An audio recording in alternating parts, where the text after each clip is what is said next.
اور چوتھا مسئلہ یہ ہے کہ قربانی کے جانور، چھوٹا جانور تو آپ جانتے ہیں کہ ایک آدمی ایک ہی کرے گا، بکرا ہے یا بکری ہے تو ایک آدمی کی طرف سے ادا ہوتا ہے۔ اگر بڑا جانور ہے، اونٹ ہے یا اونٹنی ہے یا گائے بھینس ہے تو اس کے اندر 7 آدمی شریک ہو سکتے ہیں، 7 آدمیوں سے زیادہ شریک نہیں ہو سکتے۔ اس پر روایت موجود ہے، حضرت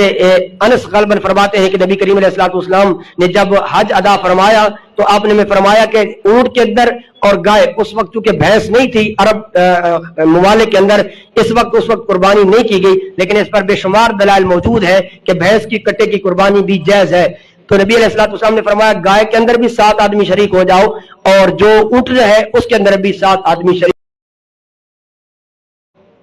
اور چوتھا مسئلہ یہ ہے کہ قربانی کے جانور، چھوٹا جانور تو آپ جانتے ہیں کہ ایک آدمی ایک ہی کرے گا، بکرا ہے یا بکری ہے تو ایک آدمی کی طرف سے ادا ہوتا ہے۔ اگر بڑا جانور ہے، اونٹ ہے یا اونٹنی ہے یا گائے بھینس ہے تو اس کے اندر 7 آدمی شریک ہو سکتے ہیں، 7 آدمیوں سے زیادہ شریک نہیں ہو سکتے۔ اس پر روایت موجود ہے، حضرت انس غالباً فرماتے ہیں کہ نبی کریم علیہ الصلوۃ والسلام نے جب حج ادا فرمایا تو آپ نے فرمایا کہ اونٹ کے اندر اور گائے، اس وقت چونکہ بھینس نہیں تھی عرب